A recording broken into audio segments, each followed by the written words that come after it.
नमस्कार, स्वागत है आपका वी टाइम न्यूज पर और आपके साथ मैं हूं पहली चौहान। बढ़ते हैं खबरों की ओर। झारखंड सरकार का बजट सत्र 25 फरवरी से शुरू होने जा रहा है, लिहाजा बजट को लेकर अब सियासी बयानबाजी अभी शुरू हो गई है। एक तरफ बीजेपी सरकार पर बजट की राशि खर्च नहीं करने का आरोप लगा रही है, तो दूसरी तरफ आजसू ने कहा है कि यह सरकार अपने बजट का केवल 30% राशि खर्च की है और 70% राशि सरेंडर करने जा रही है। ऐसे में इस सरकार को बजट बनाने का कोई अधिकार ही नहीं। दरअसल यह सरकार जिन मदों में राशि खर्च करती थी, वह राशि खर्च नहीं कर पाई। इधर कांग्रेस के प्रदेश अध्यक्ष राजेश ठाकुर ने कहा है कि क्या बीजेपी अपने कार्यकाल में पूरी बजट को खर्च पाई थी? हम बेवजह पैसा लुटाना नहीं जानते। इधर जेएमएम के केंद्रीय महासचिव सुप्रियो भट्टाचार्य ने कहा है कि यह केंद्र का बजट नहीं है, यह टेस्ट का बजट है। जिस मद में जितनी राशि खर्च होगी सबके सामने होगा। राज्य सरकार का बजट का मात्र अभी तक 30% खर्च है, 70% अभी बचा नहीं है। और अभी ठीक अभी 25 तारीख से जो बजट सत्र शुरू हो रहा है उसमें फिर बजट आ रहा है।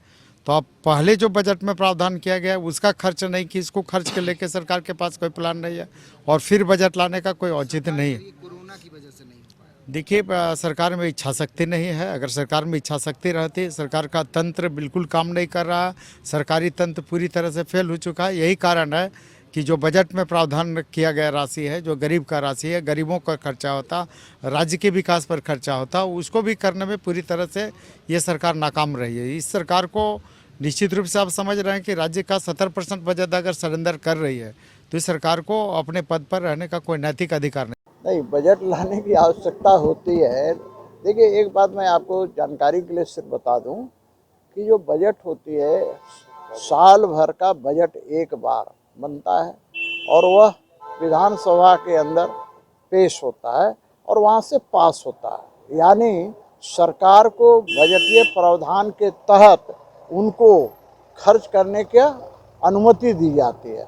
ये तो आवश्यक है।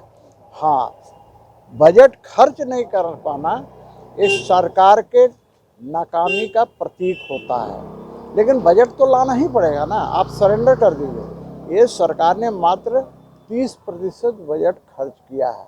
एक तरफ खजाना खाली होने का रोना रोते हैं और दूसरी तरफ बजट को खर्च नहीं कर पाते हैं। तो आप इसी से अंदाज़ा लगा सकते हैं कि यह सरकार कितना काम करने वाली सरकार है या नाकाबिल सरकार है। आम बजट कहा जाता है वो अब खास बजट हो गया, खास लोगों के लिए।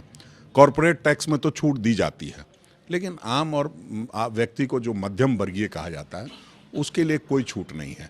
जो मकान, रोजगार आदि आदि बातें कही गई है पिछले 7 वर्षों से दे रहे हैं। प्रधानमंत्री जी इसी वायदे के साथ आए थे कि हर वर्ष 2 करोड़ नौकरियां देंगे। तो अगर वो इस बात को कंटिन्यू कर रहे हैं तो ऐसे जुमलों को लोग समझते हैं। और आज तो राजेश खन्ना जी का वो गीत याद आ रहा है कि ये पब्लिक है, सब जानती है, सब जुमलेबाजों को पहचानती है और अंदर क्या है बाहर क्या है सब है, पब्लिक है, सब जानती। देखिए, ये यूनियन ऑफ स्टेट का बजट नहीं होगा, ये स्टेट का बजट होगा और पूरा लेखा जोखा हम लोग उसमें सामने रख देंगे, क्योंकि एक एनुअल फिनेंशियल स्टेटमेंट होता है बजट का, जो संवैधानिक नाम है। तो उसमें आपको दिख जाएगा कितना खर्चा हुआ कितना नहीं हुआ, ये बोलने से नहीं होता। दूसरा है कि हम कोई 25 साल का बजट नहीं बनाने जा रहे, हम 22-23 का बजट और लक्ष्य स्थिर करेंगे और वो सरकार पेश करेगी।